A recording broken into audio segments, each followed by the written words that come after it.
This is an update for Love and Hope International for summer 2025.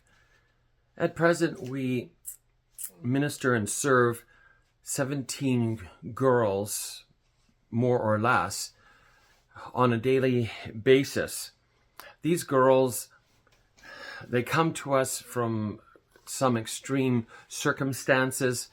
Many of them have been subject to predators that come into villages and small towns, take advantage of young girls, and then when they get pregnant, off they go, and the girl is left. The parents are embarrassed, and there's tension, there's troubles, and so some of these girls are pregnant. Some of them have little kids, and so it's a really, really challenging circumstance, as I'm sure all of you can understand, whether here in Canada or in many even poorer places around the earth.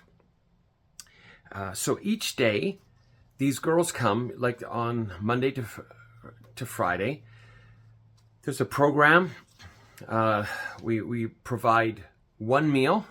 Of course, they cook it together in the new outside kitchen counter with a sink and fire kind of coal pits, and so it involves music, traditional dance, prayer, even fasting, a lot of community, mental health, spiritual health, emotional health, and also physical health, including taking care of some primary needs, both for the young ladies and for the little kidlets that end up coming. I might have mentioned it before, but a lot of the transportation to this rural site is by motorcycle. No helmets, and mother and child holding on to the back of this motorcycle because it is the most inexpensive transportation. And so we do take care of that cost as well. So on the site we have the large gazebo that God helped us build last spring. We were able to put up a privacy fence along the front of the property, which really adds value. There is a small office building that has a toilet, which is critical for this ministry. And so the girls also learn to sew. We have 3 treadle style sewing machines. We'd love to have more than that. And so they're learning to sew different products, and they also sew sanitary pads for ladies, both for them and for giveaway into the community to whomever has a need. So the beauty is, the ministry is called Love and Hope. Well, there's a great deal of hope that is being built up in these girls. For those of you that came to our celebration night in, I think it was the month of June, we were able to show videos of these girls, then and now. And just recently, I received some more videos and pictures of testimonials of how their lives are moving forward. And, of course, we got dreams of how much better we could do in helping these girls even move towards finding a dream of education, like further education. So who knows? Gabriel is our guy on site. He actually lives on the property in the little office building. And Salome is the lady who runs the actual INT'L ministries with the girls.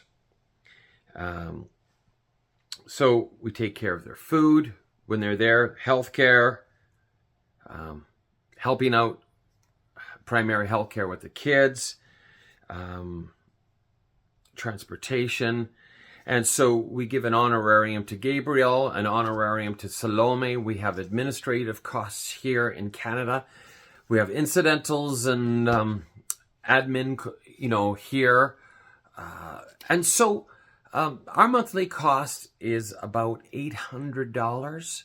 And so we're thankful that it's not more than that, and that we can actually help 17 girls move forward for such a small price. We have dreams, of course, of where we would like to go with this ministry. to young ladies. At the top of the property, which is 0.3 of an acre, we have a little chunk of flat land that we're thinking perhaps it would be good to put up a second building. Move the office up there, have some small hostel space for rent, which will bring in income, a common kitchen and a couple bathrooms up there. Then, for the first time, we would be able to have girls sleeping on site in what is now the office building. And so that's part of our dream. One of the friends of the ministry is creating a drawing, kind of like an architectural drawing, to help see what that might look like, and we could figure out a budget. And so we'll see. We're planning, of course, going in January for a trip. My primary focus, again, will be training local pastors, and now in the larger region, with a few conferences, not just in Bigibiro, but also maybe an hour and a half, 2 hours out. I'm hoping to be there for about 14 days. Last time it was 11.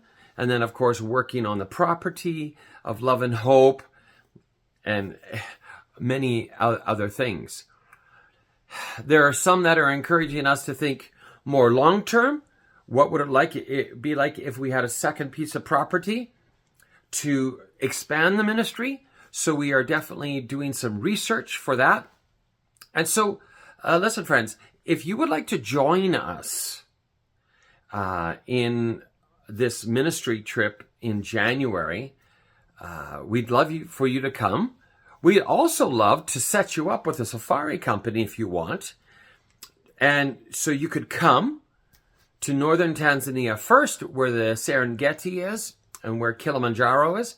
And you could do 3, a 5, a 7-day safari, different cost levels depending on what you choose. And then a short flight from Arusha over to Kigoma, and then you could partake in and see firsthand what's happening. You could attend one of the pastors' conferences, which I think you would find amazing.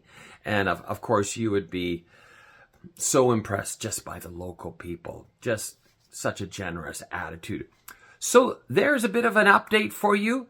Thank you so much, and we'll come to you again.